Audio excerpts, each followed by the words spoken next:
বিয়ের পর আমি আমার স্বামীর টাকায় পড়ালেখা করি, এটা আমার শ্বশুর শাশুড়ি কখনোই চাইতেন না। কিন্তু আমার স্বামী আদনান আমাকে পড়ালেখা করাই, এটা আমার শাশুড়ি কেন জানি মেনে নিতে পারেন না। সুযোগ পেলেই আমার পড়াশোনা নিয়ে কটু কথা শোনাবে আমাকে, সবার সামনে অপমান করবে। সে কেন এমন করে সেটাও আমার অগোছালো মস্তিষ্কটা আঁচ করতে পারে না। আমি শুধু সবকিছু মুখ বুজে সহ্য করি, প্রতি উত্তরে কোনো জবাব দেই না। কারণ আমার কথার পিঠে কথা বলা নিষেধ আছে। আদনান আমাকে এসব বিষয়ে সবসময় চুপ থাকতে বলেছে। আর যাই হোক না কেন আমি যেন তার বাবা মাকে কখনো এমন কিছু না বলি যেটাতে তারা কষ্ট পেতে পারে। তাই আমি তাদের এত অপমানজনক কথা শোনার পরেও চুপ করে দাঁড়িয়ে থাকি। আজও তার ব্যতিক্রম হল না। বাড়ি ভর্তি মানুষ ছিল তখন, আমি ভার্সিটি থেকে বাসায় এসেছি কেবল। আমাকে দেখেই আমার শাশুড়ি সবার সামনে আমাকে উদ্দেশ্য করে বলল, ওই যে আমাদের মডার্ন বউ চলে এসেছে। বিয়ের পরেও নাকি তার পড়ালেখা করতে হবে, ক্লাসে না গেলে নাকি তার পেটের ভাত হজম হয় না। নিজের চেহারাটা বাহিরের সবাইকে দেখাতে হবে। আমার ছেলে কি দেখে যে এই মেয়েটাকে ঘরে নিয়ে এসেছিল আমার মাথায় ধরে না। আমি দাঁড়িয়ে দাঁড়িয়ে কথাগুলো শুনছিলাম। অনেক ইচ্ছে করছিল কথাগুলোর জবাব দেই, কিন্তু আদনানের সেই কথাটা মনে পড়ায় কিছু বলতে পারলাম না। আমার শাশুড়ি আবারও যখন বলল, দুপুরে রান্না করবে কে? বাড়ির সবাই যে না খেয়ে আছে সেদিকে কি কারো খেয়াল আছে? আমরা তো কলেজে যাওয়ার জন্য কাউকে বউ করে আনিনি। রান্না বান্নাও তো করতে হবে। আদনান দুপুরে লাঞ্চ করতে এসে ফিরে গেছে। আমার ছেলেটার টাকাতেই তো ভাত কাপড় পাচ্ছ, পড়ালেখাও করছ। আমাদের কথা না হয় বাদই দিলাম, তোমার স্বামীকেই না খাইয়ে রাখা শুরু করলে। আমার কথাগুলো সহ্য হলো না। মনে হলো ভিতরটা ছিঁড়ে ছিঁড়ে যাচ্ছে। আমি আর আদনানের কথাটা মনে রাখলাম না। আমি প্রথমবারের মতো আমার শাশুড়ির মুখের ওপর বললাম, আপনি চাইলেই তো রান্না করে খাওয়াতে পারতেন আপনার ছেলেকে। এতই যদি দরদ থাকত তাহলে রান্না করে খাওয়াতেন। আপনার মেয়ের জামাই আসলে তো ঠিকই রান্না করে, খুব যত্ন করে খাওয়ান। কত রকমের খাবার রান্না করেন তার হিসাব থাকে না। অথচ যে আপনাকে ভাত কাপড় দিচ্ছে, থাকতে দিচ্ছে, তার জন্য একটা দিন কষ্ট করে রান্না করতে পারলেন না। আবার আমাকে যা তা বলছেন। কই আপনার মেয়েরও তো বিয়ে হয়েছে, সেও তো পড়াশোনা করছে। তাকে নিয়ে তো কোনো আলোচনা করেন না। আমাকে নিয়ে আপনার এত সমস্যা কেন? আমি আপনার মেয়ে না, আপনার ছেলের বউ, এটাই তো কারণ, না? নিজের মেয়ে হলে কি এমনভাবে বলতে পারতেন? পরক্ষণেই নিজের গালে থাপ্পড়ের শব্দ শুনতে পেলাম। বেয়াদব মেয়ে! বড়দের সাথে কিভাবে কথা বলতে হয় বাবা মা বুঝি কখনো শেখায়নি? আমার মুখের ওপর কথা বলে, আদনান আসুক তারপর তোমার বিচার করব। এখন যাও রান্না করে ঢুকে আমাদের সবাইকে উদ্ধার করো। সবার সামনে যখন আমার শাশুড়ি আমার গালে থাপ্পড় মেরে কথাগুলো বলল তখন নিজের অজান্তেই চোখের কোণে এক ফোঁটা জল অনুভব করলাম। রান্নাঘরে বসে রান্না করছি আর ভাবছি, বিয়ের আগের দিনগুলো কত সুন্দর ছিল, কত মুগ্ধতা ছিল দিনগুলোতে। আদনান আমার জন্য কত কি করেছে। বিয়ের আগে সে আমাকে কথা দিয়েছিল বিয়ের পর আমার পড়ালেখার কোনো সমস্যা হবে না। তার কথায় পড়ালেখা শেষ হওয়ার আগেই বিয়ের পিঁড়িতে বসেছিলাম। সে তার কথা রাখলেও এখন কেন জানি আমার এই সংসার জীবনটাকে অসহ্য মনে হয়। সকালে রান্না করে ক্লাসে যাওয়া, ক্লাস শেষ করে এসে আবার রান্না করা। এখন মনে হয় মেয়েদের জন্মই হয়েছে বোধহয় রান্না ঘরের চুলা খোঁচানোর জন্য। তাদের লেখাপড়া শেষ করে বড় কোনো কিছু করার অধিকার নেই। আর সবচেয়ে বড় কথা, আমি আমার শ্বশুর শাশুড়ির মন জয় করতে পারিনি। অনেক চেষ্টা করেছি তাদের মনে জায়গা করে নেওয়ার জন্য, কিন্তু পারিনি। হয়তো বা আগে থেকেই তারা আমাকে পছন্দ করতেন না, তাই তাদের প্রতি আমার ভালোবাসাটাকে তারা গ্রহণ করতে পারে না। এর অবশ্য কারণও আছে। আদনানের অন্য জায়গায় বিয়ে ঠিক করেছিল তারা, কিন্তু সে তার বাবা মায়ের ঠিক করা মেয়েটাকে বিয়ে না করে আমাকে বিয়ে করেছে। তাদের ধারণা আদনানকে আমি আমার রূপের জালে ফাঁসিয়ে বিয়ে করেছি। রাতে যখন আদনান আমাকে বলল, দুপুরে কাজটা তুমি একদম ঠিক করনি। বড়দের সাথে এভাবে কথা বলা তোমার উচিত হয়নি। আর সবচেয়ে বড় কথা, তারা আমার বাবা মা, আমার জন্মদাতা। বাবা মায়ের অপমান কোন ছেলেই সহ্য করবে না, আমিও করব না। তখন আমি বললাম, তুমি আমার কথাটা শোনো আগে, কি হয়েছিল তারপর না হয় যা বলার বলবে। তোমার মা আমাকে সবার সামনে যা তা বলছিল, আমার সহ্য হয়নি, আর আমি ভুল কিছু বলিনি। তখন আদনান ধমকের শুরু বলল, বাহ, আমার মুখের ওপরও কথা বলছো দেখছি। আমি মায়ের কাছ থেকে সব শুনেছি, তোমার কাছ থেকে আবার শুনতে হবে না। একটা কথা মনে রাখবে, আমার বাবা মায়ের ওপরে কেউ নেই। তুমি এখনই মায়ের কাছে গিয়ে ক্ষমা চাইবে। বিয়ের পর এই প্রথম আদনান আমার সাথে এভাবে রাগান্বিত হয়ে ধমকের সুরে কথা বলল। আমি তার এমন ব্যবহার দেখে অবাক হলাম। আমিও কিছুটা রাগান্বিত কণ্ঠে বললাম, তোমার মা তোমাকে তো সবকিছুই বলেছে, তাহলে তো এটাও বলছে আমার গায়ে সে হাত তুলেছে। তখন আদনান বলল, তারা বড় মানুষ, ছোটরা ভুল করলে তো শাসন করবেই। তুমি এখন মায়ের কাছে গিয়ে ক্ষমা চেয়ে আসো। আমি মাকে বলেছি তুমি ক্ষমা চাইবে। তখন আমি আদনানকে বললাম, আমি কোনো ভুল করিনি, তাহলে কেন ক্ষমা চাইব? আমি পারব না এটা করতে। তোমার মা বাবা আমাকে দেখতে পারে না, বিয়ের পর থেকেই আমার সাথে খারাপ ব্যবহার করে। তোমাকে কখনো বলিনি, কিন্তু আজ না বলে পারলাম না। তুমি নিজের বাবা মায়ের খেয়াল রাখতে গিয়ে নিজের বউকে ভুলে গিয়েছ। সবসময় শুধু আমার দোষ খুঁজে বেরাও তুমি। কখনো কি জানতে চেয়েছ তোমার বাবা মা আমার সাথে কেমন ব্যবহার করে? শুধু কি বউ শাশুড়ির সাথে খারাপ ব্যবহার করতে পারে? শাশুড়ি বউয়ের সাথে খারাপ ব্যবহার করতে পারে না? আমার কথাগুলো শুনে আদনান কিছু বলল না, তবে আমি বুঝতে পারলাম আমার কথাগুলো তার ভালো লাগেনি। সত্য কথা তেতো হয়, তাই কারো ভালো লাগে না, সেটা আজ বুঝলাম। কিছু সময় চুপ থেকে আদনান বলল, তার মানে তুমি মায়ের কাছে ক্ষমা চাইবে না? আমি সোজাসুজি বললাম, না, কখনোই না। কোনো ভুল না করে কারো কাছে ক্ষমা চাইতে পারবো না আমি। প্রতি উত্তরে আদনান যে কথাটা বলল সেটার জন্য আমি মোটেও প্রস্তুত ছিলাম না। আমি কখনো ভাবিওনি তার মুখ থেকে এমন কিছু শুনতে হবে আমাকে। সে যখন বলল, ঠিক আছে, তোমার সব কথা আমি মেনে নিলাম। যেহেতু মায়ের কাছে ক্ষমা চাইলে তুমি ছোট হয়ে যাবে, সেহেতু তোমাকে ক্ষমা চাইতে হবে না। কাল থেকে তুমি আর ভার্সিটি যাবে না। তোমার পড়ালেখা পুরোপুরি বন্ধ। আশা করি আমার এই কথাটা অন্তত রাখবে। আর না রেখে কোনো উপায়ও নেই তোমার। আদনানের কথাগুলো শুনে আমার বিশ্বাস হচ্ছিল না কথাগুলো সেই বলছে। কিন্তু বিশ্বাস করতে হবে, কারণ এটা বাস্তব। সে আমার সামনে দাঁড়িয়ে কথাগুলো বলছে। আমি কিছুটা হকচকিয়ে গিয়ে বললাম, কি বলছো তুমি, পাগল হয়ে গেছো নাকি? আমার ফাইনাল ইয়ার চলে এখন। কিছুদিন পর আমার অনার্স শেষ হবে। আর তুমি বলছো পড়ালেখা বন্ধ করতে? তুমি একজন শিক্ষিত ছেলে হয়ে এই কথা কিভাবে বলতে পারলে? তখন আদনান বলল, আমি অনেক ভেবে চিন্তেই বলেছি। আমি চাই না তোমার পড়ালেখার কারণে আমাদের সংসারে কোনো অশান্তি সৃষ্টি হোক। যেহেতু আমার বাবা মা চায় না তাদের ছেলের বউ পড়ালেখা করুক, তারা চায় সংসারী হোক। তাই তুমি কাল থেকে আর ভার্সিটি যাবে না। ঘরের কাজেই মনোযোগ দিবে। আর পড়ালেখা করে কি করবে? এমন না তো যে চাকরি করবে। আমি তো তোমার ভরণপোষণের দায়িত্ব নিয়েছি। যতদিন বেঁচে থাকব ততদিন তোমাকে চিন্তা করতে হবে না। তাই সংসারের শান্তির জন্য হলেও তুমি কাল থেকে আর ভার্সিটি যাবে না। আমি অনেকটা অভিমান করে বললাম, যদি ভার্সিটি যাই তাহলে কি করবে? তখন আদনান বলল, আমি তোমাকে ছেড়ে দিতে বাধ্য হব। আদনানের কাছ থেকে এমন কথা শুনে আমার ভিতরটা পুড়ে যাচ্ছিল। মনে হচ্ছিল আমার ভিতরের হৃৎপিণ্ডটাকে কেউ জ্বলন্ত আগুনের মধ্যে ছেড়ে দিয়েছে। যাকে ভালোবাসলাম, বিশ্বাস করলাম, নিজের পৃথিবী ভেবে বিয়ে করলাম, সেই মানুষটাই আজ আমাকে ছেড়ে যাওয়ার ভয় দেখাচ্ছে। আমার কিছু বলতে ইচ্ছে করছিল না, তবুও নরম গলায় বললাম, আমি ডিভোর্সের ভয়ে নিজের স্বপ্নগুলো ধ্বংস করতে পারব না। তুমি আমাকে কথা দিয়েছিলে আমার স্বপ্ন পূরণের সঙ্গী হবে, সবসময় আমার পাশে থাকবে, যতই বাধা আসুক না কেন আমাকে কোনোদিন ছেড়ে যাবে না। কিন্তু আজ নগণ্য একটা কারণে আমাকে ছেড়ে যেতে চাইছ।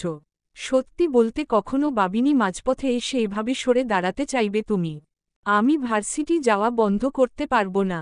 তবে তুমি চাইলে আমার পড়ালেখার পেছনে যে টাকাটা খরচ করো সেটা বন্ধ করে দিতে পারো, কিন্তু আমাকে ক্লাসে যাওয়া নিষেধ করো না। আমি যেভাবেই হোক নিজের পড়াশোনার টাকাটা জোগাড় করে নিব। আমার কথা শুনে আদনান বলল, আমার মায়ের কথাই ঠিক। আসলেই তুমি বেয়াদব একটা মেয়ে। নিজের স্বামীর সাথে উঁচু গলায় কথা বলছ। তোমার কথা আমি মানি। তোমাকে একসময় আমি কথা দিয়েছিলাম বিয়ের পরেও আমি তোমাকে পড়ালেখা করাবো।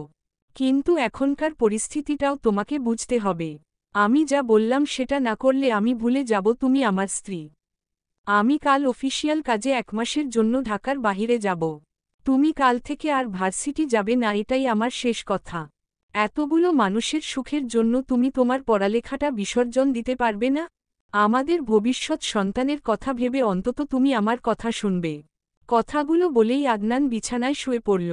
আমার উত্তরের জন্য অপেক্ষা করল না। আমিও আর কিছু বললাম না, কারণ আমি জানি এখন যাই বলি না কেন সেটা সে আমলে নিবে না।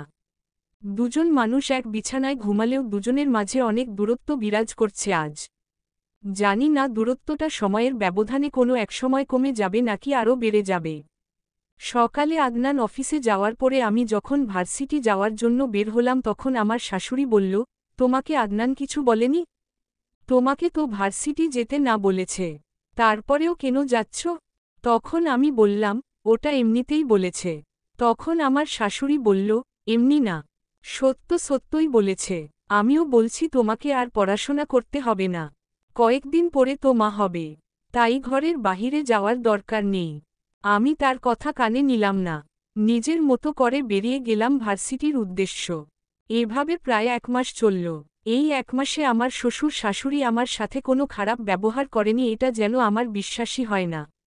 1 মাস পর যখন আদনান বাসায় আসলো তখন খুশিতে তাকে আমি জড়িয়ে ধরি, কারণ বিয়ের পরেই প্রথম তার থেকে আমি এতটা দিন দূরে ছিলাম। কিন্তু আদনান আমাকে ধাক্কা দিয়ে দূরে ঠেলে দিল। ভাবলাম সে হয়তো আমার ওপর রাগ করেছে তার কথা শুনিনি বলে, তাই তার রাগ ভাঙানোর জন্য উঠে পড়ে লাগলাম। কিন্তু কোনো কিছুতেই তার রাগ ভাঙাতে পারলাম না আমি। আমার পৃথিবীটা উল্টপালট করে দিয়ে আদনান যখন খুব নরম কণ্ঠে বলল, আমার অনেক খারাপ লেগেছে সিদ্ধান্তটা নিতে। অনেক কঠিন একটা সিদ্ধান্ত ছিল অন্তত আমার জন্য। যাকে ভালোবেসে বিয়ে করেছিলাম তাকে একসময় ডিভোর্স দিতে হবে কখনো কল্পনা করিনি। কিন্তু অনেক ভেবে চিনতে দেখেছি আমি, তুমি আমাকে সুখ দিতে পারবে না। যে মানুষটা আমার জন্য, আমার পরিবারের জন্য নিজের ছোট্ট একটা স্বপ্নকে বিসর্জন দিতে পারেনি সে মানুষটা ভবিষ্যতে আমাকে সুখ দিবে এটা আমার বিশ্বাস হয় না। তুমি যদি আমাকে ভালোবাসতে, আমার ভালো চাইতে, আমার পরিবারের ভালো চাইতে তাহলে এত কিছুর পরেও তুমি তোমার লেখাপড়াটা কন্টিনিউ করতে চাইতে না। আমাদের আলাদা হয়ে যাওয়াই ভালো। আমি তোমার সাথে আর থাকতে চাই না। আমি যখন আদনানের মুখ থেকে কথাগুলো শুনলাম তখন কেন জানি আমার ভিতরটাকে আমি বিশ্বাস করাতে পারলাম না এই কথাগুলো সত্য। আমার মনে হলো আদনান কখনোই এমন কিছু বলতে পারে না, এসব কিছু মিথ্যা। সামান্য একটা কারণে সে আমাকে এত বড় শাস্তি দিতে পারে না। কিন্তু আদনান যখন পুনরায় বলল, আমি যত তাড়াতাড়ি সম্ভব ডিভোর্স পেপারটা রেডি করে তোমাকে জানাবো, তখন আমার মনে হলো আদনান সত্যিই আমার সাথে আর এক ছাদের নিচে থাকতে চায় না। তখন নিজের অজান্তেই কাঁদতে থাকি আমি। আদনানকে অনুরোধ করি, তোমার সিদ্ধান্তটা বদলাও, চাইলেও তুমি এমন সিদ্ধান্ত নিতে পারো না। তুমি বলেছিলে সারা জীবন আমার পাশে থাকবে।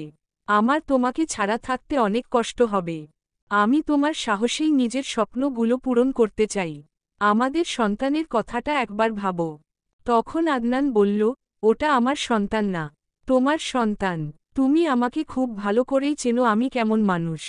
আমি আমার সিদ্ধান্ত থেকে সরে দাঁড়াবো না।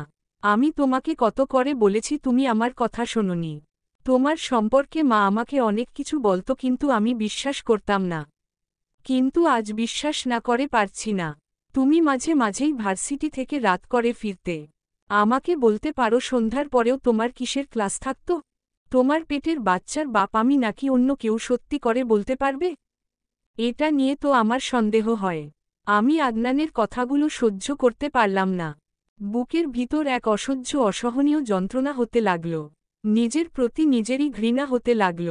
নিজেকে পৃথিবীর সবচাইতে খারাপ মানুষ মনে হচ্ছিল। যে মানুষটা এতদিন পরেও নিজের ভালোবাসার মানুষের কাছে বিশ্বাস অর্জন করতে পারেনি। আমি নিজেকে কন্ট্রোল করতে পারলাম না। আদনানের গালে 2টা চড় মেরে দেই। আর বলতে থাকি, খুব ভালো বলেছ। আমাকে একটা নষ্ট মেয়ে হিসেবে তোমার কাছে প্রতিস্থাপন করলে। আমি কি আসলেই এতটা খারাপ? কারো সম্পর্ককে কিছু না জেনেই শুধুমাত্র সন্দেহ আর রাগের বশে এতটা জঘন্য অপবাদ দিতে পারে কেউ জানতাম না। কিন্তু আজ তুমি আমাকে জানিয়ে দিলে। তুমি ডিভোর্স পেপারটা রেডি করো। আমি নিজেই তোমার কাছে আর থাকব না। দরকার হলে নিজের দেহ বিক্রি করে নিজের সন্তানকে বড় করব। তবুও তোমার মতো কাপুরুষের কাছে থাকব না। পরের দিন রাগ করে আমি আমার বাবা মায়ের কাছে চলে যাই। আমি ভেবেছিলাম আমার স্বামী কোনো একসময় সবকিছু ভুলে যাবে। আবার আমাকে নিতে আসবে, কিন্তু সে আসে না। দিন যায়, মাস যায়, সে আমাকে নিতে আসে না। কয়েক মাস পর আমি ছেলে সন্তানের মা হয়ে গেলাম। ভাবলাম এবার আর আদনান আমাকে ছেড়ে থাকতে পারবে না। সন্তানের মায় হলেও অতীতের সব রাগ অভিমান ভুলে আমার ছেলেকে তার কাছে নিয়ে যাবে। কিন্তু যখন আদনানদের বাড়িতে খবর পাঠানোর পরেও কেউ আমার ছেলেকে দেখতে আসলো না, তখন মনে হলো আমাদের সম্পর্কটা আর কখনো জোড়া লাগবে না। দেখতে দেখতে প্রায় একটা বছর কেটে গেল। সেদিন যে রাগ করে চলে এসেছিলাম, তারপরে আর কখনো আমার স্বামীর সাথে কোনো কথা হয়নি আমার। আমি যদি তাকে ফোন দিতাম তাহলে সে কখনো আমার ফোন ধরত না। যদি মেসেজ করতাম সেটারও রিপ্লাই করত না। আমি বুঝতে পারতাম সে আমাকে ইগনোর করে, তবুও আমি তার সাথে যোগাযোগ করার চেষ্টা করতাম, কথা বলার চেষ্টা করতাম, শুধুমাত্র আমার সন্তানটার কথা ভেবে। কিন্তু তার সাথে আমি কথা বলতে পারতাম না। সে কেন আমার আর সন্তানকে দেখতে আসেনি সেটাও আমি জানি না। সবচেয়ে আশ্চর্যজনক বিষয় হলো আমাদের ডিভোর্স হয়নি, আমাদের সম্পর্কটা সেই আগের মতোই আছে। তবুও কেন আমার সাথে এমন হচ্ছে, এই প্রশ্নের উত্তর আমি অনেক খুঁজেছি কিন্তু পাইনি। 1 বছর অপেক্ষা করার পরেও যখন আমার স্বামীর বাড়ি থেকে আমাকে নিয়ে যাওয়ার জন্য কেউ আসলো না, কিংবা ডিভোর্স নামক শব্দটার মাধ্যমে আমাদের সম্পর্কটা ছিন্ন করার জন্যও কারো আগমন ঘটল না, তখন আমি আমার স্বামীর জন্য অপেক্ষা করা একেবারেই বাদ দিয়ে দিলাম। নিজের জীবনটাকে এগিয়ে নিয়ে যাওয়ার জন্য জীবন যুদ্ধে নেমে পড়লাম। সেদিনের পর থেকে আমি আমার স্বামীর জন্য অপেক্ষা করতাম না। তবুও মাঝে মাঝে মনে হতো কোনো একদিন সে আমাকে নিতে আসবে, কোনো একদিন আমার শ্বশুর শাশুড়ি তাদের ছেলের বউয়ের অভাব বোধ করবে। কিন্তু দিনের পর দিন চলে যায়, এমন দিন আমার জীবনে আসে না। আমার একাকিত্ব জীবনের প্রতি অনেক বিতৃষ্ণা কাজ করতে থাকে। আমি চাকরির জন্য ঠিকমতো পড়তে পারতাম না, আমার বাচ্চাটার জন্য। একসময় বুঝতে পারলাম আমাকে এগিয়ে যেতে হলে কষ্ট সহ্য করতে হবে। আমি আমার ছোট্ট বাচ্চাটাকে বিছানায় শুইয়ে মনের ভিতর হাজারো কষ্ট চেপে রেখে পড়তে বসতাম। যখন দেখতাম বাচ্চাটার কান্না বেড়েই চলেছে, তখন আমি পড়া থেকে উঠে তার কাছে চলে যেতাম, তার কান্না থামাতাম। একসময় বুঝতে পারলাম আমার ভাইয়েরাও কেন জানি আমাকে আর আমার সন্তানকে নিয়ে কিছুটা বিরক্ত হবারই কথা, কারণ কোনো ভাইই হয়তো চাইবে না তার বোন তাদের বাসায় সারাজীবন থাকুক। আমার অবস্থাও তেমন। আমার স্বামী আমাকে ছেড়ে দিয়েছে, হয়তো আর কখনো আমাকে তার কাছে নিয়ে যাবে না। মাও কেন জানি আমার সন্তানটাকে খুব বেশি ভালোবাসতে পারে না। আমার ভাইয়েদের সন্তান নিয়েই সবসময় থাকতে হয় তাকে। আমিও কখনো এটা নিয়ে কিছু বলি না, আর বলবই বা কী করে। অনেক দিন পর যদি বাপের বাড়ি আসতাম তাহলে হয়তো আমার সন্তানের জন্য তার নানা বাড়ির আদরটা আলাদা করে তোলা থাকত। কিন্তু যেখানে সবসময় নানা বাড়িতেই পড়ে থাকতে হয়, সেখানে এর থেকে বেশি কিছু আশা করা যায় না। 1 বছর পরেও আমি ভালো একটা চাকরি পেলাম না। অনেক পড়ালেখা করার পরেও সরকারি চাকরি নামক সোনার হরিণের খুব কাছাকাছি গিয়েও খালি হাতে ফিরতে হয়েছে আমাকে। তবুও আমি হতাশ হলাম না। কিন্তু যেদিন মা আমাকে আড়ালে ডেকে নিয়ে বলল, তোর জন্য একটা ছেলে দেখেছে তোর ভাইয়েরা। কতদিন আর এভাবে একা একা জীবন কাটাবি বল? তোরও তো জীবন আছে, তোরও ভবিষ্যৎ আছে। তখন আমি মাকে বললাম, আমাকে নিয়ে তোমাদের এত চিন্তা? আমাকে আর আমার সন্তানকে কি দুবেলা খাবার দিতে খুব বেশি সমস্যা হচ্ছে তোমাদের? তোমাদের তো কোন অভাব নেই, টাকা পয়সা, সম্পত্তি, এগুলোতে তো আমারও ভাগ আছে। সেগুলোর বিনিময়ে তো আমাদের দুজনকে তোমাদের কাছে থাকতে দিতে পারো। তখন আমার মা বলল, তুই আমাকে ভুল বুঝছিস। আমরা সবাই তোর ভালো চাই। জীবনে টাকা পয়সায় তো সব না। স্বামীর সংসার ছাড়া মেয়েরা অচল। ছেলেটা অনেক ভালো, তুই কথা বলে দেখ, তোর ভালো লাগবে। তখন আমি মায়ের মুখের দিকে তাকিয়ে বললাম, ঠিক আছে, তোমরা যেহেতু চাইছো বিয়েটা করি, তাহলে না করব না। তখন মা বলল, একটা সমস্যা আছে, তবে কিছুদিন পরেই ঠিক হয়ে যাবে। আমরা বলেছি তোর কোনো বাচ্চা কাচ্চা নেই, বিয়ের পর তোর ছেলে আমাদের কাছে থাকবে। আমি জানি একজন মায়ের সন্তানকে ছেড়ে থাকতে অনেক কষ্ট হবে, কিন্তু এ ছাড়া কি করার আছে বল? তোর সন্তান আছে জানলে এত ভালো ছেলে তোকে বিয়ে করবে না। তাই এমন বলেছি, 2-1 বছর গেলেই সব ঠিক হয়ে যাবে। আমরা তোর খারাপ চাই না। মায়ের কথাগুলো শুনে কেন জানি চোখের পানিটা ধরে রাখতে পারলাম না। জলভরা চোখেই মাকে বললাম, কোনো মা কি তার সন্তানের সাথে এত বড় অন্যায় করতে পারবে? আমার জন্য আমার সন্তান তার বাবার আদর থেকে বঞ্চিত হচ্ছে। এখন আমিও যদি ওকে রেখে চলে যাই তাহলে কি ওর মন থেকে বাবা মায়ের প্রতি শ্রদ্ধা উঠে যাবে না?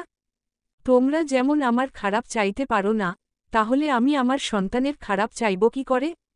আমাকে বিয়ে করার আগে আমার সন্তানকে মেনে নিতে হবে। যে আমার সন্তানকে মেনে নিবে আমি তাকেই বিয়ে করব। তাছাড়া আমাকে বিয়ে দেওয়ার ব্যর্থ চেষ্টা করবে না কখনো। আমার সন্তানের জন্য আমি পৃথিবীর সব সুখ বিসর্জন দিতে পারি। আমার মা সেদিন আমার দিকে তাকিয়ে কোনো কথা বলতে পারেনি, কারণ তিনিও একজন মা। তারপরে আমার সন্তান ধীরে ধীরে বেড়ে উঠতে থাকে। একসময় আমি প্রথমবারের মতো আমার সন্তানের মুখ থেকে মা ডাক শুনি। সেদিন আমি আমার ছেলেটাকে জড়িয়ে ধরে অনেক কেঁদেছিলাম, কারণ যেদিন আমার সন্তানের মুখ থেকে মা ডাক শুনি সেদিন আমি বেঁচে থাকার মতো কিছু একটা করতে পারি। অনেক কষ্ট সহ্য করার পর আমি চাকরিটা পেয়ে যাই। আমার বাবা মার বাড়িতে কোনো অভাব ছিল না, তবুও কেন জানি বেঁচে থাকার জন্য নিজেদের চাহিদাটা পূরণ করতে পারতাম না। কখনো ইচ্ছে করে কেউ কিছু দিত না। তারা ভাবত তিনবেলা খেতে দিচ্ছি, থাকতে দিচ্ছি, আর কি চাই? অথচ দুইজন মানুষের বেঁচে থাকার জন্য থাকা খাওয়া বাদে আরও অনেক কিছু লাগত। আমি সেগুলোর অভাব ভোগ করেছি। তাই চাকরিতে জয়েন করার পরের দিনই আমি আমার আপনজনদের থেকে দূরে সরে যাই। আমার চাকরিতে জয়েন করতে অনেক সময় লেগে যায়, তাই চাকরি হওয়ার পরেও অনেকদিন বাবা মায়ের কাছে থাকতে হয়েছে। সেজন্য চাকরিতে জয়েন করার আগের দিনই আলাদা একটা বাসা নেই। আমি যখন চাকরিতে জয়েন করি তখন আমার ছেলের বয়স 3 বছর। 3 বছরের একটা ছেলেকে রেখে অফিস করাটা যে কতটা কষ্টের, কতটা যন্ত্রণার সেটা শুধু একজন মাই উপলব্ধি করতে পারবে। কিন্তু এ ছাড়া আমার কোনো উপায় ছিল না। কাজের মেয়ের কাছে রেখে অফিসে চলে যেতাম। এসে যখন কোলে নিতাম তখন ভিতরটা জুড়িয়ে যেতে। এভাবে আরও 2টা বছর কেটে গেল। আমার ছেলের বয়স তখন 5 বছর। আমি বুঝতে পারলাম আমার বেঁচে থাকার জন্য আমার ছেলেটাই যথেষ্ট। আর কাউকে দরকার নাই আমার জীবনে। স্বামী, সংসার, বাবা মা, ভাই কাউকে দরকার নাই। হঠাৎ করে একদিন আদনান বাসায় এসে বসে আছে। আমি তখন অফিসে ছিলাম। বাসায় এসে যখন তাকে দেখলাম তখন খুব বেশি অবাক হলাম না, কারণ আমি অনেক আগেই এই মানুষটার জন্য অপেক্ষা করা ছেড়ে দিয়েছি। আমাকে দেখামাত্রই আদনান উঠে দাঁড়াল। অনেক কথা হলো তার সাথে। আমি তার কাছে জানতে চেয়েছিলাম কেন সে আমার কাছে আসেনি। সে কোনো উত্তর দিতে পারেনি। বুঝতে পারলাম সে আমাকে আর আমার ছেলেকে নিতে এসেছে। তখন কি বলবো কিছু বুঝতে পারলাম না।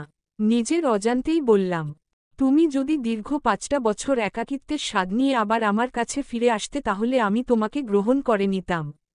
কিন্তু তুমি তো তা করনি।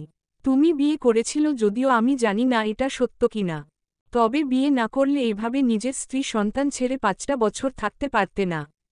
আর সবচেয়ে বড় কথা, আমি আমার ছেলেকে সবসময় বলে এসেছি তার বাবা নেই। তার বাবাও আমি, মাও আমি। আমি আমার ছেলেকে কখনো মিথ্যা বলতে শিখাইনি। আমি চাই সে জেনে এসেছে সেটাই সত্য হোক। আমার কথাগুলো শুনে আদনান আর কিছু বলেনি। আমার ছেলেকে ঘুমন্ত অবস্থায় দেখে দুঃখী মনে চলে যায়। আমার খুব ইচ্ছে করছিল তাকে বলতে, তুমিও থেকে যাও, কিন্তু আবার মনে হলো কাউকে কথা দিয়ে কথা রাখা উচিত। সূর্য যদি তার কথা কোনোদিন না রাখে তাহলে পৃথিবীটা সেদিন কালো অন্ধকারে ছেয়ে যাবে। আমিও চাই না আমার ছেলে আমাকে মিথ্যাবাদী হিসেবে জানুক। সমাপ্ত। সমাপ্তিটা অন্যভাবেও হতো পারত। মেয়েটা পড়ালেখাটা বিসর্জন দিয়ে তার স্বামীর কাছে ফিরে যেতে পারত, কিংবা তার স্বামী তাকে বুঝিয়ে নিয়ে গিয়ে সুখে শান্তিতে সংসার করতে পারত। একটা সংসার ভাঙন কারো জন্যই সুখ বয়ে আনে না, বিশেষ করে সন্তানের জন্য। প্রতিটি সন্তানই বাবা মায়ের আদর ভালোবাসা পেতে চায়, কিন্তু এই বিচ্ছেদের কারণে অনেক সন্তান বাবা মায়ের পবিত্র আদর থেকে বঞ্চিত হয়। এর জন্য দায়ী কারা? শুধুই কি বাবা মা, নাকি আশেপাশের মানুষও? অনেক সময় আশেপাশের মানুষের কুযুক্তিতেও ঘর ভাঙে। বিচ্ছেদ হলে আগেই হওয়া উচিত। সন্তান হওয়ার পর যেন কোনো বাবা মা নিজেদের সংসার না ভাঙে, এটাই কাম্য। সন্তানের মুখের দিকে তাকিয়ে হলেও নিজেরা কম্প্রোমাইজ করে একসাথে থাকা উচিত। ধন্যবাদ সবাইকে।